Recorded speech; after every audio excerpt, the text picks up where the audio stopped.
பேசிட்டு மன்னிப்பு கேட்டாரா? இதே வேலையா போச்சு. நம்ம என்ன பண்ண முடியும்?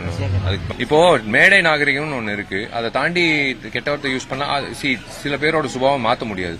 பட் யாருக்குமே எந்த அதிகாரம் எந்த அருகதை கிடையாது. இளையராஜா சாரை அவன் இவன் சொல்றதுக்கு அதிகாரம் கிடையாது.